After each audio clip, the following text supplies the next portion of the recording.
Okay, Bismillahirrahmanirrahim. Hi everyone, my name is Algi, a master student in logistic management at Universitas Logistik and Business International. And today I will present a case study on PT Indofood Sukses Makmur Tbk, focusing on supply chain network design as part of the core system modeling and quantitative methods under the supervision of Dr. Hijrah Saputra PhD. And this presentation discusses the logistic challenges faced by Indofood in serving Eastern Indonesia and evaluates strategic alternative through system modeling and cost-benefit analysis.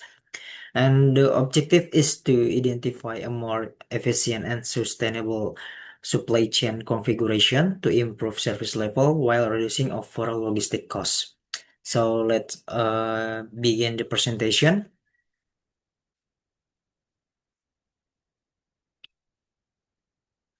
On this slide, I will explain the background of the case study.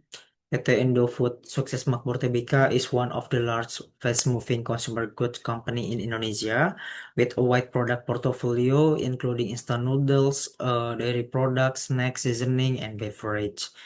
And most of its production facility are located on Java Island and supported by a nationwide distribution network.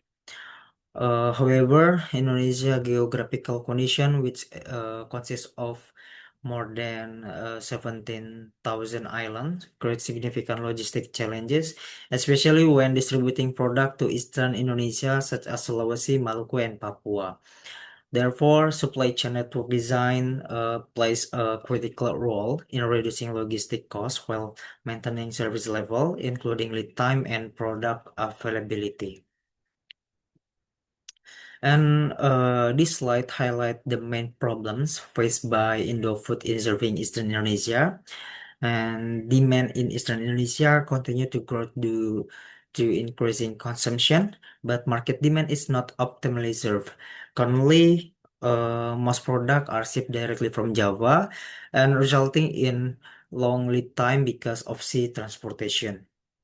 And in addition, logistic costs are relatively high due to long distance shipping, multiple handling points, and high inventory holding costs.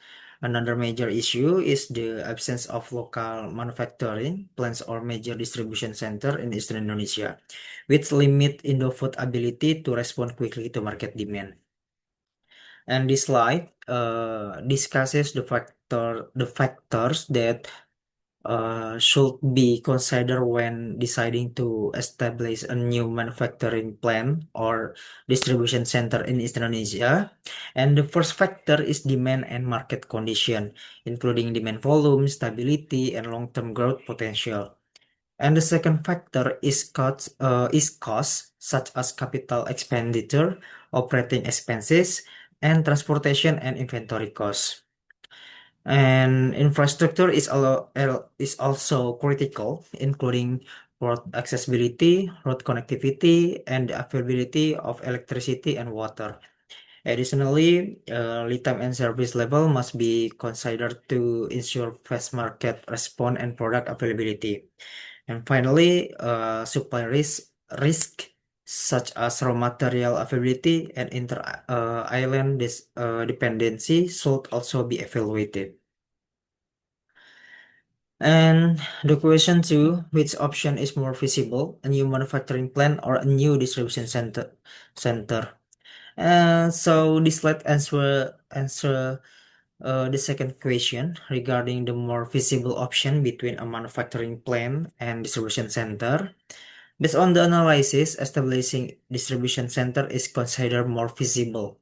A distribution center required lower investment costs, can be implemented faster, and is more suitable for handling growing demand. It also involves lower operational and financial risk compared to building a manufacturing plant. And a manufacturing plant would only be suitable if raw materials were locally available, demand was extremely high and stable, and infrastructure was fully developed. And the question three, which transportation modes should be considered and why? This slide, I will explain the recommended transportation mode. The most suitable solution is multimodal transportation. Why? Because sea freight is recommended for transporting product from Java to Sulawesi due to cost efficiency for large volume. And after that, land transportation can be used for distribution from distribution center to retailers. And air freight should be only be used for urgent or high value product because of its high cost. And this combination allow Indofood to balance cost efficiency and service level. And the question for cost benefit analysis. I will explain the cost benefit analysis under existing network without a distribution center in Eastern Indonesia. And the total annual logistic cost reached IDR 190 billion, mainly due to high transportation costs, inventory holding costs, and stock out. Mm. And with the purpose network that include distribution center in Sulawesi, uh, the total annual cost is reduced to 155 billion, and this reduction is achieved through lower transportation costs, reduced inventory holding costs, and improved distribution efficiency. And this analysis show the proposed network is both more cost efficient and operationally effective. And the last final conclusion.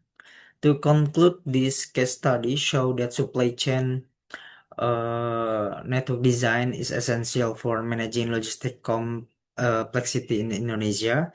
By establishing a distribution center in Eastern Indonesia and implementing a multimodal transportation strategy, Indofood can reduce logistic costs, shorten lead times, and improve service level. Therefore, the proposed solution provides a more sustainable and efficient supply chains configuration for the company. Well, I think that's all. Thank you for your attention. If any question, you can put the comment on below. Thank you.